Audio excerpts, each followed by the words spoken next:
Bom dia, muito bom ter vocês aqui de novo. Vocês devem lembrar que nas 2 últimas semanas a gente não teve conversa com o presidente porque a agenda estava muito complicada na Índia, quando teve a reunião do G20, e depois de Nova York, com a reunião da ONU. Enfim, sem parar, muita reunião bilateral, muitos eventos. Então a gente está voltando agora com saudade de conversar com o presidente. E hoje também é um dia especial, que a gente tem aqui ilustres convidados, né? Ministro Camilo Santana, da Educação, Anícia Trindade, da Saúde, que hoje é um dia muito importante nessas duas áreas. Presidente, o senhor convidou, né? O senhor é o dono do programa. E era importante convidar os dois, por quê? O show, aconteceu uma coisa importante. Eu ontem saí do palácio e vim para casa pensando em fazer uma entrevista com você falando da viagem, tanto do G20 quanto da ONU.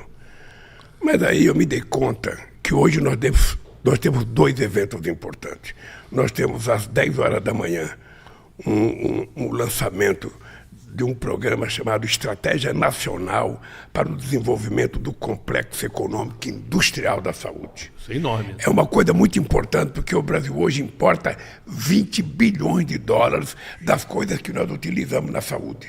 Se a gente tiver uma indústria produzindo isso ativamente, e a gente tem uma capacidade de consumo extraordinária por conta do SUS, a gente vai desenvolver o Brasil, desenvolver uma indústria, gerar emprego de qualidade e atender a demanda interna. Por isso, eu liguei 6 horas da manhã para a Nívia. Que isso? Já acordou, ela estava dormindo, aí eu voltei a ligar às 6h30.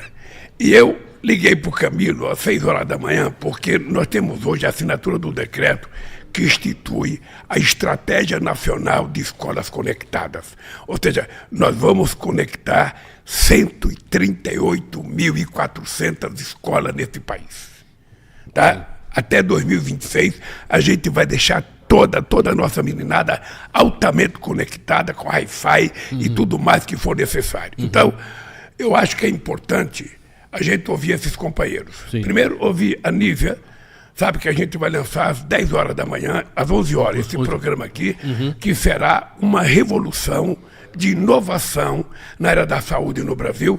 E eu espero que tudo isso, como resultado do que a gente sofreu na pandemia, a gente possa, daqui a 3 anos, 4 anos, ter uma indústria da saúde competitiva com qualquer empresa de saúde do mundo. Lívia. Ministra, eu vou passar o microfone aqui para a ministra. Agora, isso é extraordinário porque, primeiro, que a gente deixa de importar, né? O dinheiro fica aqui para brasileiros e cria trabalho para brasileiro também, né? Exatamente. A nossa meta é trabalhar para uma perspectiva de, em 10 anos, nós podermos ter 70% da nossa necessidade produzida aqui. E os passos vão ser dados a partir de agora, retomando ações que começaram há 20 anos, quando, na primeira gestão do presidente Lula, foi criada a Secretaria de Ciência, Tecnologia e Inovação no Ministério da Saúde. Então, muitos programas são retomadas, mas há novos programas também. E o importante é que essa nossa ação está alinhada à nova política industrial, que é uma política por missão. E a missão na saúde é atender às necessidades da população. Então, nosso foco não é no produto, mas nas necessidades sentidas a partir do Sistema Único de Saúde. Pergunta para ela o seguinte: quanto será investido na execução desse programa? Ao todo, está previsto investimentos de 42 bilhões e 100 milhões de reais. Parte disso será no PAC, presidente. No PAC, nós teremos investimentos nos laboratórios públicos, investimentos voltados para a Hemobras, voltados também para quadruplicar a produção de vacinas, um grande instrumento para a saúde regularmente e para situações de pandemia. Nós vamos ter também 23 bilhões de investimento do setor privado e mais financiamentos que virão do BNDES e da FINEP. ao todo, isso totaliza 42 bilhões e 100 milhões de reais. É o maior investimento nos últimos anos, porque criamos esse sistema favorável. Deixa eu fazer uma pergunta para você antes de passar a palavra para o Camilo. Que história é essa de que tem alguém querendo fazer projeto para que possa vender o sangue do povo brasileiro? Existe uma PEC, uma emenda constitucional, de comercialização do plasma, porque o plasma que faz parte, né, do processo do sangue. O plasma ele é fundamental para o desenvolvimento de produtos que são usados para tratamento de doenças importantíssimas. Então, esse é a PEC, mas o sangue não pode ser comercializado, né, de modo algum. Não pode ter remuneração aos doadores, isso foi uma conquista da nossa Constituição, o senhor lembra bem, né, as pessoas que vendiam sangue. E também, hoje, nós temos, para o desenvolvimento desses produtos, a Hemobras, que é uma grande conquista também, né, a partir da sua gestão, do seu governo, e que hoje vai já entregar o fator 8, que é para tratamento dos hemofílicos, e já em 2025 fará a entrega dos outros produtos derivados do plasma. Então, nós estamos trabalhando exatamente para que o sangue não seja uma mercadoria. Só uma perguntinha. Ministra, uma curiosidade. Considerando que o SUS é tão grande, que o SUS é tão importante para a nossa população, de certa maneira, essa criação desse complexo, ele praticamente se basta, né? Porque o SUS, como freguês, ele já, digamos assim, paga, né? Ele já é o freguês principal desse complexo, né? Exatamente. O SUS, o maior sistema universal do mundo, que atende a mais de 200 milhões de pessoas, tem o que a gente chama o poder de compra, as compras públicas do Estado. Então, isso faz com que setor público e privado possam trabalhar juntos para esse atendimento. Uma garantia. É uma garantia. E uma coisa muito importante nessa relação com o setor privado é a previsibilidade, que o presidente vem tanto falando, né? Eu discuti com lideranças do setor, temos trabalhado nessa direção. Para ter investimento em inovação, em produção, é fundamental ter uma previsibilidade. E isso, a partir de 2017, o Brasil ficou numa vulnerabilidade muito grande e esses investimentos ficaram numa situação muito difícil. Eu, quando era presidente da Fiocruz, vivi isso na pele, posso dizer. Você tem uma estimativa de quantos empregos a gente vai, mais ou menos, criar com esse complexo? Esse complexo ele tem a grande capacidade de criação de empregos. Eu não conseguiria te estimar isso agora, nesse momento, que esses números variam muito, mas em toda a área de produção que nós vamos ampliá-la, sempre implicam geração de empregos e qualificação desses trabalhadores, né, o que é mais importante. Porque isso tudo significa novas tecnologias que são incorporadas, novos conhecimentos. Eu dou um exemplo da alfapoetina, que foi a entrada do Brasil nos biofármacos. A alfapoetina foi fruto de um acordo com o governo de Cuba e nós, a partir desse acordo, aprendemos uma tecnologia que foi fundamental para produzir a vacina de vetor viral na Fiocruz durante a pandemia. Então, é o emprego e o emprego qualificado e a formação com novos conhecimentos tecnológicos. Uma coisa importante, Nívia e Uchoa e Camilo, é que quando nós estamos prontos para assinar um acordo comercial Mercosul-União Europeia, e tem uma coisa que eu já disse à União Europeia que o Brasil não abre mão, que são as compras governamentais.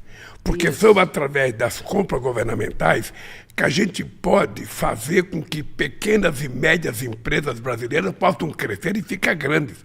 Se a gente permite que a gente possa comprar produtos que a gente pode fabricar aqui no estrangeiro, significa que nós vamos matar a possibilidade do Brasil ter uma indústria na área da saúde. Então, nós estamos tranquilos que isso aqui, a médio prazo, será uma revolução no Brasil. Ou seja, o Brasil virá quase autossuficiente em todos os produtos que ele precisa na área da saúde. Alguns não, porque a gente não tem tecnologia e não tem conhecimento, mas que a gente vai aprender. Isso. Esse é o dado importante. Outro dado importante é que o emprego é emprego de extrema qualidade. Isso. Como nós temos uma preocupação com a juventude brasileira, com o pessoal que está terminando o ensino médio, com o pessoal que está fazendo Instituto Federal, com o pessoal que está começando a faculdade, e muitas vezes ele termina os estudos e não tem um mercado de trabalho, isso aqui é a possibilidade de, combinado com a educação, que é o caminho que a gente vai fazer a próxima pergunta, sabe? A gente possa gerar os empregos que a meninada sonha. Eu digo sempre o seguinte, quando eu era jovem, o meu sonho era muito pequeno. Eu sonhava ter uma profissão, sonhava ter um bom emprego, sonhava casar, constituir família. Hoje, a meninada pode até ter muito mais sonho do que eu, porque tem muito mais informação do que eu. Mas a verdade é que a possibilidade de realizar o sonho dele está mais difícil, porque a competitividade é maior, o mercado está mais difícil. Então, cabe a nós, sabe, fazendo um projeto desses, na indústria da saúde, fazendo um projeto desse de conectar a educação brasileira, fazer essa revolução que as pessoas tanto precisam. Por isso, eu queria perguntar para o Camilo, vou perguntar para você, perguntar para o Camilo, afinal, o que é essa estratégia nacional de escola conectada, Camilo? Presidente, antes do Camilo falar, eu acho que tem uma coisa muito importante que eu queria dizer de novidade agora, que o senhor vai também valorizar muito, que é o fato desse programa do Complexo ter um impacto também muito grande na assistência à saúde.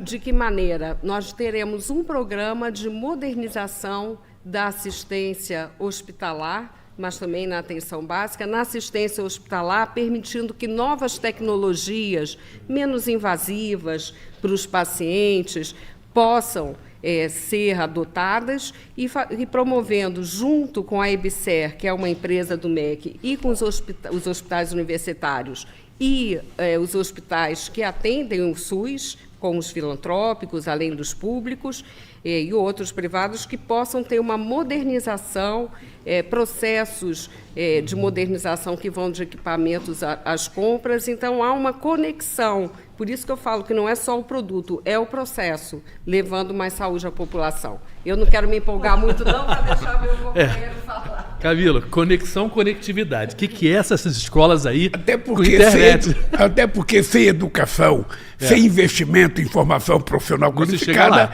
a nossa indústria não vai crescer como a gente quer que cresça. Então tem que... uma coisa de cada vez. Camilo, vamos voltar para a escola então e explica para a gente o que é essa escola com internet para o Brasil todo. Bom, primeiro, bom dia, presidente, bom dia, Uchoa, bom dia, minha querida ministra Anísia, a todos os telespectadores que estão nos assistindo, presidente.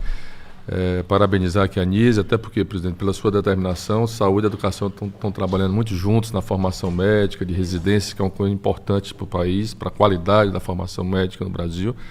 Mas, presidente, o presidente nos determinou, nos orientou, juntamente com o Ministério das Comunicações, sob a liderança do ministro Juscelino, que nós construímos uma política para conectar todas as escolas públicas desse país. Até porque a escola não é mais uma ilha. O mundo hoje está conectado, a informação ela é mais rápida, e a meninada, a garotada quer estar conectada, quer ter uma informação. Então, o primeiro ponto foi levantar todas as estruturas das escolas públicas brasileiras, são 138 mil aproximadamente, 138.400 escolas públicos hoje no Brasil, toda a educação básica, para saber qual era a escola que tinha internet, se tem internet de banda larga, também, qualidade, porque o objetivo da internet é poder o professor passar um vídeo, às vezes a qualidade da internet não permite baixar um vídeo para passar para os alunos, então a ideia foi levantar, você tem uma ideia, presidente, nesse levantamento foi identificado que 4.600 escolas não têm energia, ou então não tem energia renovável, ou seja, ainda aqueles geradores. Sim. Há uma desigualdade muito grande no Brasil. A região norte tem a metade de conectividade da região sul das escolas públicas no Brasil. Sim. Então, quase um terço das escolas, por exemplo, não tem banda larga suficiente com fins pedagógicos. Eu estava vendo aqui, Camilo, 40.100 escolas sem acesso adequado à banda larga fixa, das quais 8.400 não tem nenhuma conexão nenhuma conectividade. Então, assim, mais da metade, por exemplo, das escolas, por exemplo, não tem Wi-Fi dentro das escolas. Poucas escolas, a lei tem escola ainda que tem conectividade, mas só tem conectividade lá na sala da direção do diretor da escola, não tem acesso para o professor, para o aluno. Então, a estratégia foi que o senhor vai criar um comitê através de um decreto hoje, que vai participar vários ministérios, Ministério da Ciência e Tecnologia, Ministério da Educação, da própria Casa Civil, né? Os recursos serão recursos do Fundo da Universalização do Sistema de Telecomunicações, que é o FUST, e também recursos do leilão do 5G, né? Que foi um compromisso de investir nas escolas, né? Então, essa estratégia vai definir a gente levar não só banda larga, porque a tecnologia diz que é preciso ter 1.000 megabits por aluno per capita numa escola para garantir fins pedagógicos, né? Porque o objetivo da internet é complementar o aprendizado do aluno, não é substituir o livro, né? É complementação, é ter acesso à informação, à consulta, a vídeo, né? A ajudar na gestão escolar, você ter a frequência digital, você ter o acompanhamento das notas dos alunos, você muitas vezes poder mandar uma mensagem para o pai quando o aluno falta.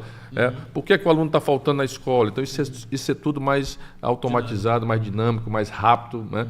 Nós não queremos perder um aluno mais nessa escola pública do Brasil. Então, tem esse fim também. Tem um fim do ponto de vista da formação do professor. Nós estamos trabalhando a cidadania digital, presidente. É importante que o aluno, que as pessoas saibam usar a internet, usar as plataformas digitais, né, com fins para o bem, não para o mal, como a gente vê tanto, às vezes, no submundo da internet. Aqui nessa ligação de educação com saúde, a gente viu exatamente o problema da pandemia, né? Que foi um momento em que a gente precisava demais que as crianças tivessem acesso. Desinformação. E muitas crianças não teve acesso, não só na escola, mas em casa. Quer dizer, realmente, você fala tanto em desigualdade, né, presidente? Essa desigualdade bagunçou demais a educação das nossas crianças, né? Não, sem dúvida. Então, Camilo, até 2026 a gente vai atingir isso? A meta esse comitê vai trabalhar, a meta é até o final de 2026, presidente, sob sua orientação, nenhuma escola pública deixar de ter conectividade com fins pedagógicos. Não é só ter internetzinha lá com baixa velocidade, e que tem equipamento. Que tenha um laboratório de informática, que pelo menos tenha laboratório de informática, que tenha tablet, que tenha computador, que tenha Wi-Fi na escola. Lá nós estamos trabalhando para, inclusive, poder o Wi-Fi funcionar, principalmente nos finais de semana, fora da escola. Próximo ali ao bairro onde está a escola localizada. O sinal possa chegar. Inclusive atendendo as UBSs que estejam perto aí eu ia das falar, escolas. Esse programa também vai atender todas as unidades básicas de saúde do Brasil. Porque, como você vai levar? Porque aí a estratégia vai ser definida pelo comitê, precisa levar cabo de fibra ótica para essa comunidade. Então, geralmente tem uma unidade básica lá pronta. Então, vai levar até a unidade básica de saúde, porque é fundamental a integração também das informações nas unidades básicas de saúde. Onde não tem possibilidade de levar o cabo, vai ser via satélite, pela Telebrás, que já leva, inclusive, hoje, conectividade para algumas escolas, mas vamos universalizar. A ideia é garantir banda larga, velocidade para todas as escolas públicas, com os fins pedagógicos, com acesso a equipamento, com formação digital dos professores, né? Que às vezes também tem professor que ele não tem, precisa da formação nesse sentido, e a cidadania digital dentro da base comum curricular da nossa escola. É fundamental que as pessoas compreendam a importância, de usar, saber usar a internet, as informações como auxiliar, para as informações dessa meninada. E é uma forma também, presidente, hoje o jovem quer estar conectado, quer ter acesso a um computador, quer ter acesso a um Wi-Fi, quer ter acesso... Então isso é importante também para garantir, estimular o aluno também a estar numa escola, precisa despertar sempre o aluno querer ir para a escola, sentir bem na escola, ou seja, receber bem o aluno na escola e ter condições para ele ter internet, ter prática de esporte, e aí isso conecta muito, presidente, com o seu programa que o senhor lançou também, da Escola Tempo Integral. O aluno passar o dia inteiro na escola, e quer dizer que 100% dos estados já aderiram a esse programa, 85% dos municípios já aderiram ao programa, então está muito conectado também a algumas políticas que o senhor tem definido como estratégia nesse seu terceiro governo, na educação básica, como também a alfabetização. né? Aliás, eu quero dar um dado importante que eu falei aqui naquele outro programa. 100% dos municípios, aliás, 100% dos estados aderiram e 98% dos municípios brasileiros já aderiram à política de alfabetização na idade certa das crianças brasileiras. Então, isso é muito importante para o futuro da educação do país, presidente. Ministro, uma curiosidade, quando a gente fala de redes sociais, internet, quer dizer, é um mundo que teoricamente é maravilhoso, e tem um lado obviamente maravilhoso, mas tem um lado danoso, tem um lado complicado. A gente pode pensar em, eventualmente, no currículo, lá atrás a gente teve aula de moral e cívica, eu tive aula de moral e cívica, a gente podia ter uma aula de cidadania, uma aula que a gente também ensinasse essa criança, esse jovem, dos perigos da internet, de como usar a internet, do respeito às meninas, porque isso é um problema muito sério hoje na sociedade. Show, nós vamos distribuir aqui fizemos um folder aqui, dentro da estratégia, a estratégia ela fala do currículo. Sim. Ou seja, a formação do nosso aluno, né, e nós queremos criar a cidadania digital, que o aluno, que o professor saiba como usar, né, para o bem, para a informação, porque isso é fundamental hoje a velocidade da informação chega. Então isso está dentro da estratégia, porque, portanto, a estratégia não é só levar a internet. Sim. A estratégia é todo um conjunto de ações, de formação, formação, da gestão escolar, é todo um conjunto.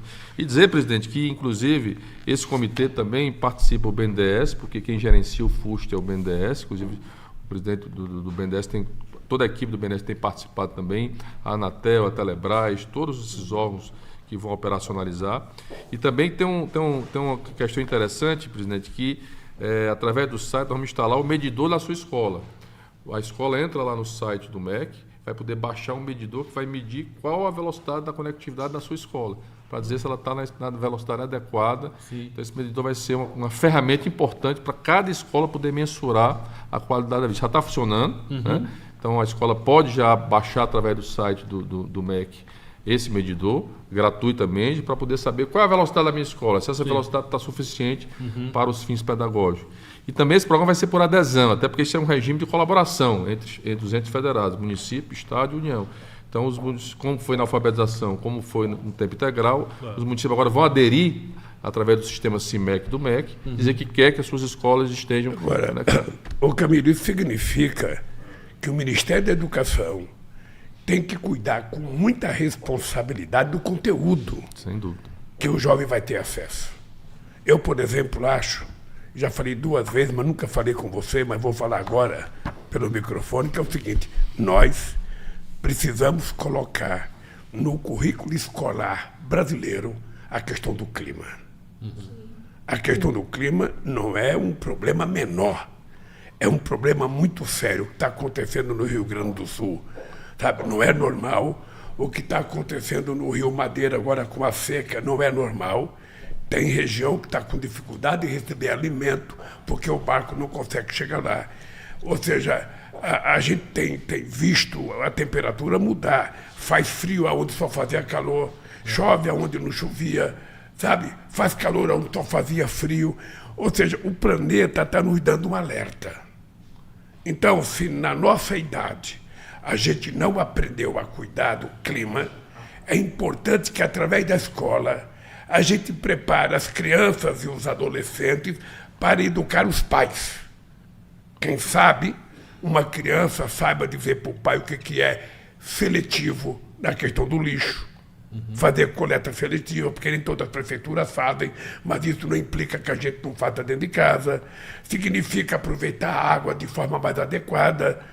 Eu acho que nós vamos chegar um dia, Camilo, em que a água que você dá descarga no banheiro não pode ser água potável. Não tem nenhuma explicação. Não tem sentido. Não tem nenhuma explicação. Então é preciso a gente começar a trabalhar a questão do reuso da água, para que a gente não utilize água potável, sabe, para usar no banheiro.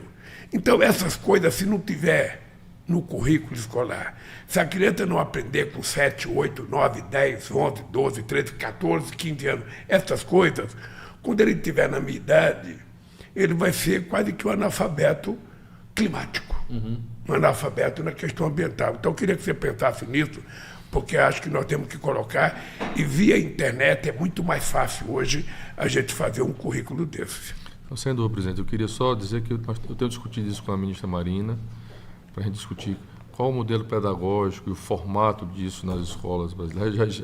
Já tem experiências em várias escolas espalhadas pelo Brasil, né, tanto públicas do ensino básico como no ensino médio, fundamental como no ensino médio.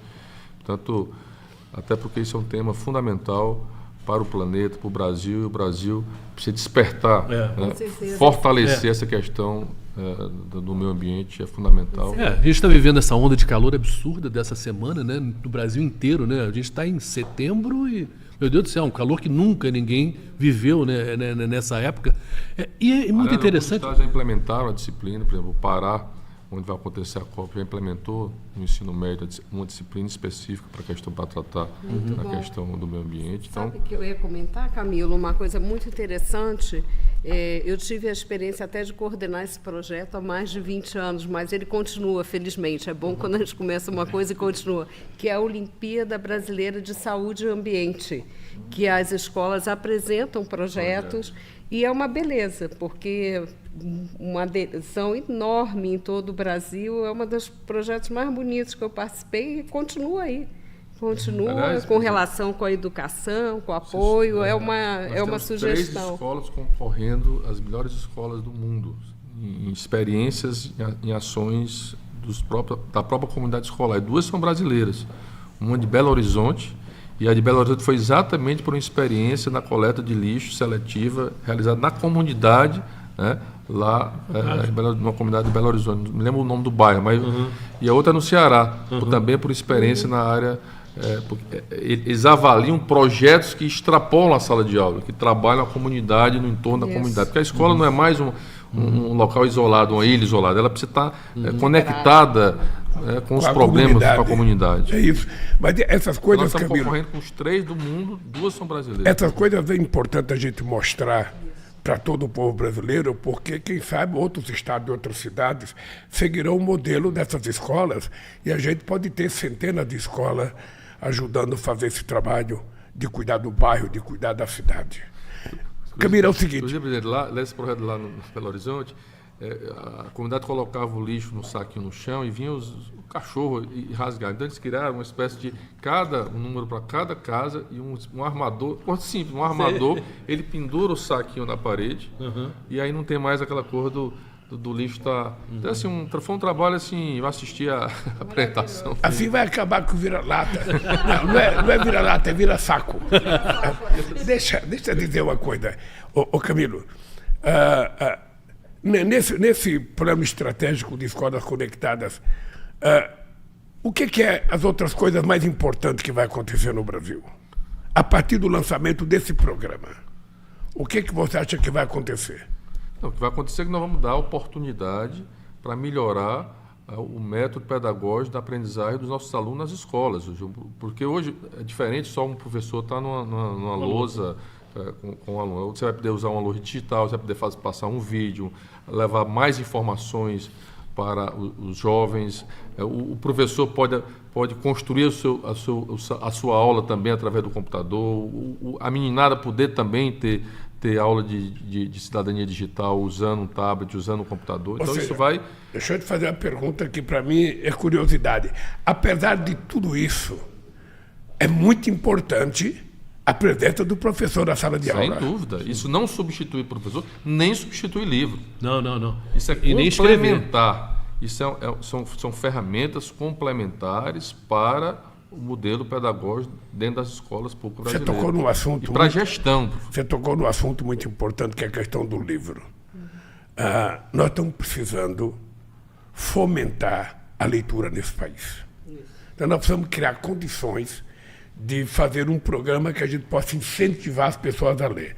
A primeira coisa que nós temos que ver é se é preciso baratear, se tem imposto para as empresas que fazem os livros, as editoras, para a gente tentar baratear o máximo possível o livro para que as pessoas tenham acesso, porque o livro às vezes é caro. Presidente, o senhor está fazendo 2 ações importantes. Uma está dentro do programa de alfabetização. Agora nós estamos passando recursos para as escolas. Toda escola de ensino fundamental vai ter uma espécie de cantinho da leitura dentro da escola, dentro da sala de aula. Cada sala de aula é um cantinho com um estante. O projeto é lindo, com livros, porque a criança precisa ser estimulada desde os primeiros anos. Então, o estímulo nos primeiros anos de vida é que fazem as pessoas ter o hábito da leitura. Então, e também para a alfabetização, é fundamental. Mas algumas pessoas dizem, Lula, você está ultrapassado. Você você fica falando de livro quando as pessoas estão lendo no celular, as pessoas estão lendo no tablet, ou seja... Mas na verdade, presidente, não é isso não. Até o que está acontecendo, por exemplo, países como a Suécia estão voltando a livro e caderno escrever à mão em sala de aula, porque estão descobrindo que para o aprendizado é muito importante essa coisa de você fixar o que você aprende escrevendo.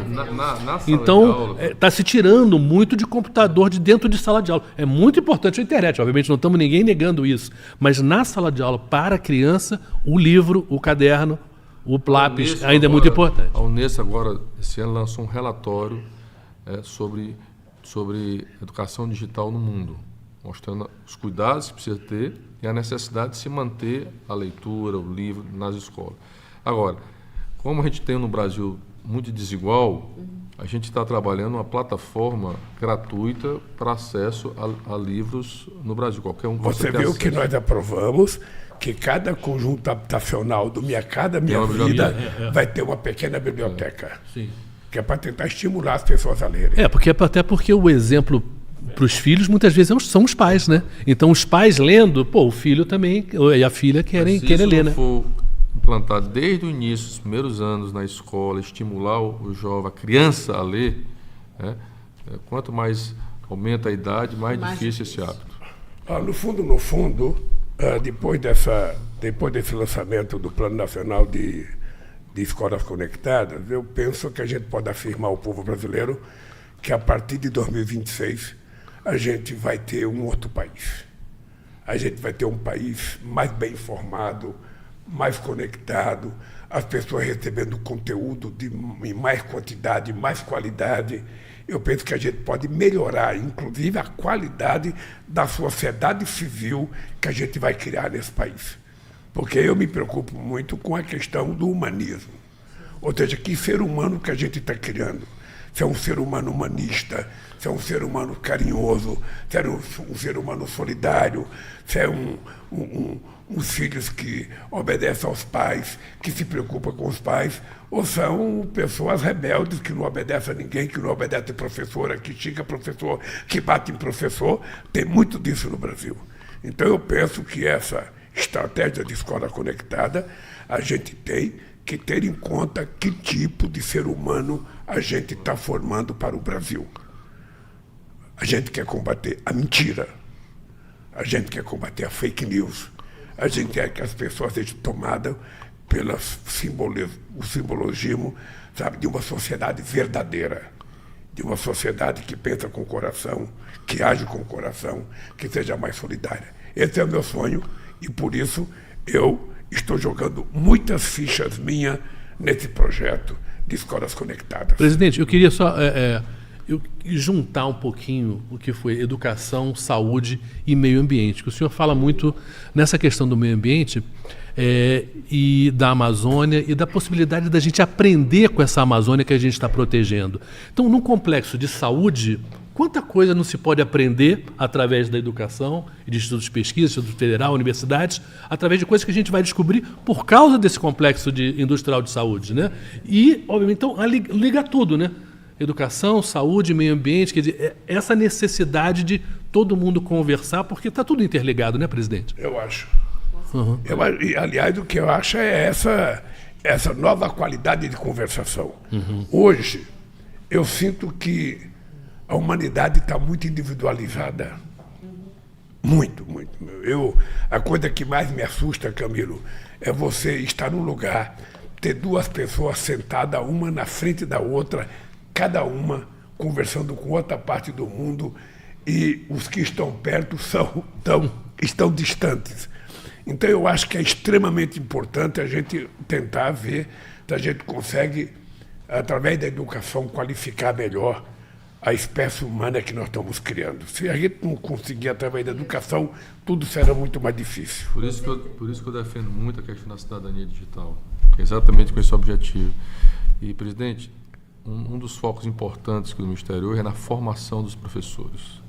Inclusive, nós lançamos agora a formação de professor da educação básica, equidade. Porque o professor precisa ser um professor antirracista, precisa ser um professor que olhe para as comunidades indígenas, quilombolas, a formação de professores para essas escolas. Há uma desigualdade enorme entre negros e brancos, entre índios e quilombolas nesse país. Então, a formação inicial de professores é fundamental para exatamente garantir o ensino humano, o ensino democrático, o ensino que acolha as pessoas, que olhe para os nossos jovens. Então, é fundamental a formação do nosso professor, Camilo, humana, você, é fundamental. Você pode prestar atenção numa coisa, isso é importante para os professores. Escola boa é aquela que o aluno levanta de manhã pedindo para a mãe para ir para a escola. É isso. Se o aluno começa a chorar e não quer ir na escola, é porque alguma coisa não está certa na escola. Se o aluno não gosta de um professor, é porque alguma coisa está errada. É preciso investigar, porque quando a escola é boa, eu estou dizendo isso porque quando nós criamos as Olimpíadas da Matemática em Escola Pública em 2005, que nós fizemos a primeira grande inscrição, mais de 10 milhões de pessoas, a professora Sueli Duro, que era responsável na época, ela me contava coisas fantásticas. As crianças queriam ir para a escola de domingo. As crianças queriam aprender. Ou seja, quando a escola é motivadora, acolhedora, uma diversão, sabe? E não fica só ensinando que Cabral descobriu o Brasil, ou seja, tudo isso é importante saber, mas é importante que as crianças estejam conectadas com o seu mundo, com o dia a dia, com a vida dos seus pais, com os problemas, sabe? Porque senão as pessoas não aprendem a cidadania que nós achamos que todo mundo tem que ter. Por isso eu estou muito otimista. Eu acho que a partir desse programa, a partir do comitê, a partir do grupo de ministros, a gente começa a fazer uma verdadeira revolução nesse país. Esse país não vai ficar devendo a nenhum país do mundo em palavra de conectividade. A gente vai se transformar. Quem que você quer de exemplo? A Finlândia, a Noruega, a Dinamarca, a Áustria, a Suécia? Pois é, nós vamos ser igual ou melhor. Porque nós temos material humano e temos um povo extraordinário para isso. Só precisa a gente cuidar com carinho desse povo e é isso que a gente vai fazer na área da educação e na área da saúde. Muito bem. Perfeito. Então, presidente, a gente está encerrando o programa, que já estamos aqui conversando. Mas vamos falar um pouquinho. Não, antes de terminar, eu só queria dizer uma coisa importante.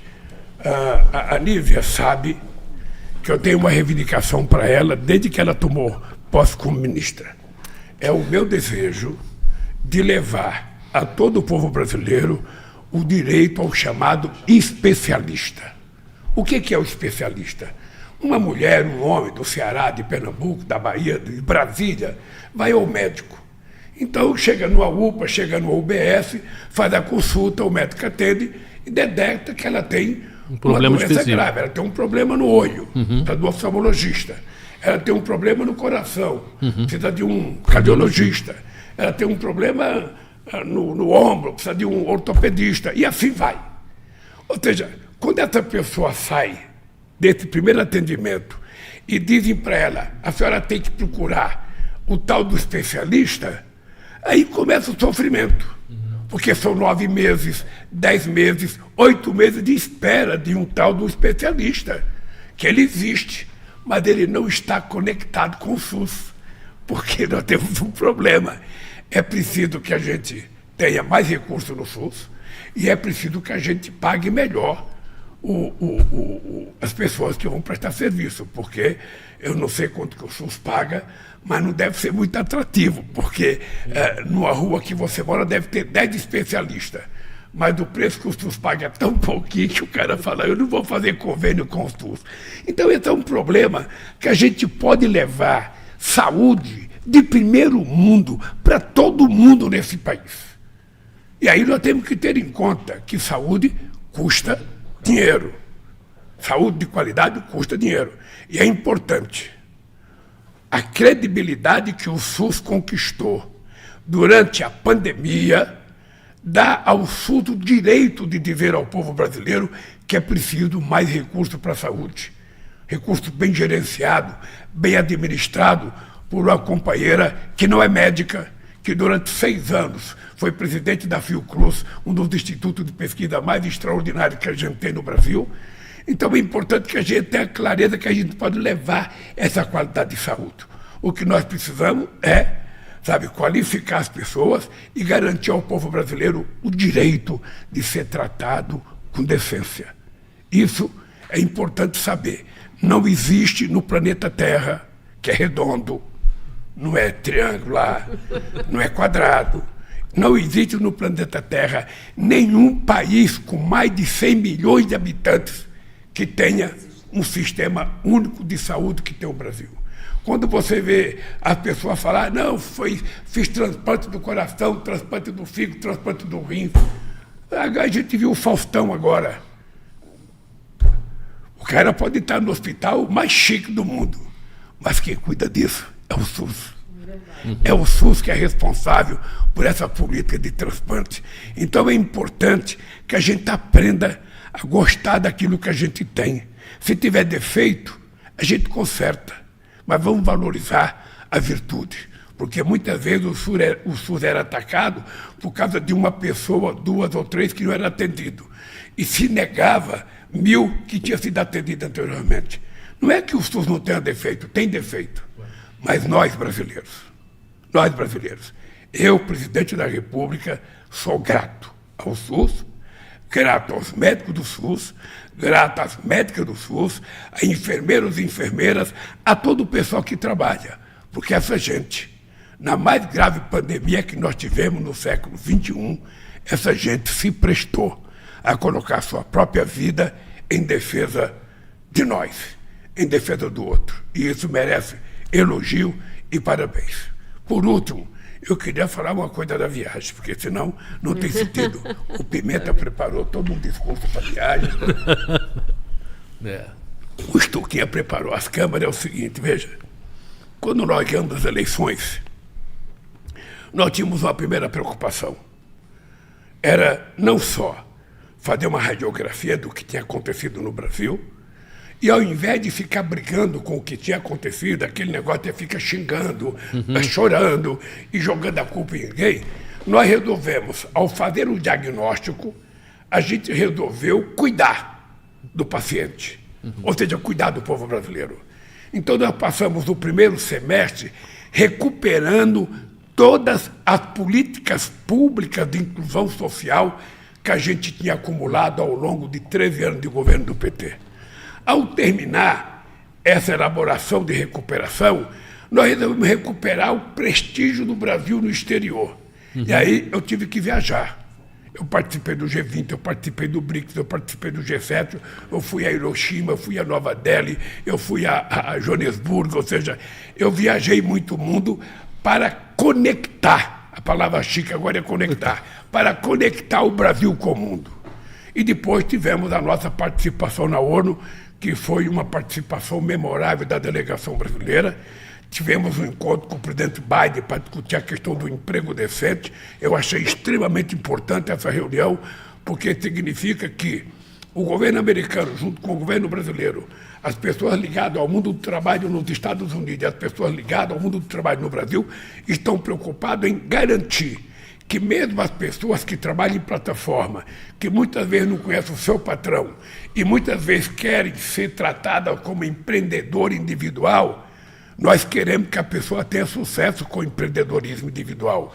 Mas o que nós queremos é dar garantia de seguridade para essas pessoas.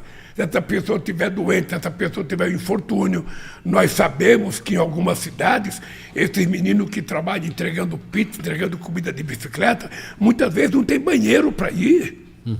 Sabe? Me contaram esse dia que tem garoto que vai trabalhar de fraldão. Mas aí é impensável no século XXI a gente ter uma situação dessa. Então, nós estamos atentos em construir uma proposta para cuidar dessa gente com carinho. Pode ser um cara que tem bicicleta, pode ser uma pessoa que tem motocicleta, pode ser... O que nós queremos é que vocês sejam tratados com a dignidade que todo ser humano tem que ser tratado e receber um salário que permita vocês comerem pelo menos a comida que vocês entregam. porque também não é humano você carregar comida nas costas, cheirando a comida e estar com o seu estômago vazio. É importante a gente cuidar disso com muito carinho e nós, então, fizemos um protocolo com o presidente Biden e eu acho que essas coisas vão andar daqui para frente. Então, depois que nós fizemos tudo isso, nós fizemos o PAC. O PAC é um grande projeto de investimento em infraestrutura, levando em conta a questão da transição energética, da transição climática. O Brasil tem um potencial extraordinário. Eu ontem brinquei com a imprensa que o Brasil será, para a questão de energia verde, aquilo que a Arábia Saudita é hoje no mundo do petróleo. Ou seja, nós temos um potencial excepcional. Nós temos terra, temos sol, temos gente competente, temos conhecimento tecnológico e temos mercado. O mundo vai precisar disso. Eu, inclusive, liguei para o comandante da aeronáutica, porque em 2010 eu fui visitar uma turbina de avião a etanol. O Brasil seria o 5º país do mundo a produzir energia. Esse projeto foi guardado. Eu saí da presidência, eu pensei que a gente já estava fazendo turbina, esse projeto desapareceu. Eu liguei para o brigadeiro e falei, eu quero ir ao ITA. Eu quero saber por que esse projeto não andou, porque agora que o mundo está precisando, combustível não fóssil, e nós somos imbatíveis nisso, está na hora da gente fazer a nossa turbina a etanol e ser o 5º país do mundo a fabricar essa turbina. E mais ainda, os navios. Os navios poluem muito o planeta, então é preciso também que a gente tenha combustível. E o Brasil, nesse aspecto, eu descobri que tem uma empresa brasileira, gaúcha, lá de Passo Fundo, que essa empresa produz biodiesel na Suíça. E na Suíça, 100% dos caminhões são a biodiesel. Caramba. Aqui no Brasil, as empresas falam, não, porque estraga o motor, porque não sei das contas e tal. Lá, a empresa brasileira produz 100% do biodiesel, coleta gordura, gordura que as pessoas fritam ovo, fritam sardinha, fritam um bife, o que sobra coloca num galão no muro, essa empresa passa recolhendo e paga. E produz combustível, e o caminhão suíço, todos, 100% utiliza biodiesel. Ontem eu falei com o ministro de Minas e Energia, pedi para ele conversar com a indústria automobilística, que eu quero saber por que aqui no Brasil a gente não pode fazer isso. Se a Suíça pode, por que a gente não pode? Então, possivelmente porque o motor não é brasileiro, possivelmente porque o motor é estrangeiro e as empresas não querem. Mas nós vamos levar isso muito a sério, porque, gente, eu queria terminar agradecendo a Nízia, agradecendo o Camilo, agradecendo o Shoa e deixando para vocês. Eu sempre fui uma pessoa de muita fé. Eu sempre disse para vocês, eu tive uma mãe que mesmo quando ela não tinha comida para colocar para 8 filhos, ela não desanimava, ela não chorava. Ela dizia, meu filho, amanhã vai ter. Então eu fui um cara que nasci na minha vida aprendendo a ser otimista.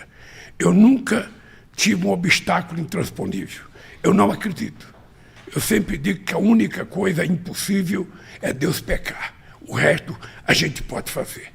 E eu estou convencido que o Brasil, em 2023, 2024, 25, 26, e o Brasil daí para diante, se respeitar a democracia, o Brasil tem tudo para se transformar numa das economias mais importantes do mundo, oferecendo aquilo que todo mundo deseja: combustível não fóssil, energia não fóssil, e fazendo com que as nossas empresas consumam energia verde. É esse país que a gente vai criar com boa política de saúde, é esse país que a gente vai criar com boa política de educação, é esse país que a gente vai criar com muita democracia e sem golpe. Um abraço a todos vocês, obrigado, Shoa. Obrigado, presidente. A próxima semana. Eu estou pensando que eu estou gostando tanto desse programa que talvez a gente faça mais que um por semana, viu? Vamos fazer. Parabéns. Agora, é muito bom ver essa energia e é importante que sexta-feira, muita gente sabe, o presidente vai fazer a operação no quadril. E, obviamente, vai ter uma semana que vem sem dor, né? Pelo menos, né? aleluia, que a gente te deseja, acho que todo mundo te deseja que essa operação seja perfeita. Tem muita especulação sobre isso, tem muita gente tentando adivinhar. Veja, a verdade é que eu estou com essa dor desde agosto do ano passado, durante o processo da campanha. Naquela cena que você viu eu pulando no carro de som, você não sabe a dor que eu sentia. Mas eu pulava porque era preciso animar as pessoas. Se o candidato está lá com dor de cabeça baixa, ele não passa otimismo para a sociedade. Depois, eu queria operar logo depois das eleições. Daí eu falei, bom, se eu operar agora, sabe, vão dizer, o Lula está velho, ganhou as eleições e já está internado. Não, eu resolvi primeiro recuperar o Brasil, politicamente, internamente, com a inclusão social, depois recuperar o Brasil na geopolítica internacional, dizer para o mundo inteiro, o Brasil voltou. O Brasil está de volta com muita vontade, com muito tesão, com muita força de ser uma grande economia. E isso foi maravilhoso no G20, foi maravilhoso nos BRICS, foi maravilhoso em Nova York, foi maravilhoso na reunião CELAC e América Latina. E isso vai ser maravilhoso daqui para frente. Então eu tomei a decisão. Eu só vou viajar agora, dia 28 de novembro, ou 29, que é para os Emirados Árabes, para a COP28, que vai discutir a questão do clima. Então, até lá, eu vou ficar aqui em Brasília, eu não vou poder pegar avião, vou trabalhar normalmente, vou trabalhar. O Stuka não quer que eu ande de andador, ele já falou, não vou filmar você de andador, então significa que vocês não vão me ver de andador, vocês não vão me ver de muleta, vocês vão me ver sempre bonito, como se eu não tivesse sequer operado. Mas eu vou ter que ter um pouco de cuidado, porque a operação parece simples, mas a recuperação, a fisioterapia e a dedicação do tratamento é fundamental. Então eu vou me cuidar com muito carinho. Eu estou muito otimista, Eu disse ontem para a entrevista que o que me preocupa sempre foi a anestesia. Eu sempre tive medo de tomar anestesia. Esse dia eu fui fazer um tratamento, eu falei, anestesia é só local que eu quero ficar acordado para ver. Doeu pra caramba. Eu preferia ter tomado geral. Mas agora eu vou tomar. Vai passar dor na operação e depois. Eu tenho certeza que eu vou voltar bem. Eu tenho que ter muita disciplina na recuperação e eu vou ter, porque eu tenho um compromisso com esse país. Eu falei para vocês, eu não quero governar o Brasil, eu quero cuidar do povo brasileiro. Cuidar de cada criança, de cada mulher, de cada homem, de cada trabalhador, de cada morador de rua que eu pretendo tirar da rua, de cada pessoa de mola-fita que eu pretendo acabar com as parafitas. Ou seja, o que eu quero, na verdade, é um sonho que todo mundo quer, viver dignamente, viver com respeito, trabalhar, estudar, levar comida para cada no final do mês, às custas do trabalho, do homem e da mulher, e viver sorrindo, porque a vida é o dom de Deus mais importante para o ser humano. E a gente precisa, todo santo dia, agradecer a Deus por estar vivendo aquele dia, e agradecer de noite por ter vivido aquele dia, e rezar para estar acordado no dia seguinte. É isso que eu faço, e por isso que eu brinco dizendo que quero viver até 120 anos, porque eu gosto muito da vida. Um abraço. Um abraço, presidente. Obrigado, Camilo. Obrigado, Nízia. Muito bom, tá? Até o próximo Conversa com o Presidente. A conversa foi ótima, hein? Muito obrigado. Muito bem. Bom, presidente. Parabéns. Bom, nós vamos para lá agora, né, Nízia?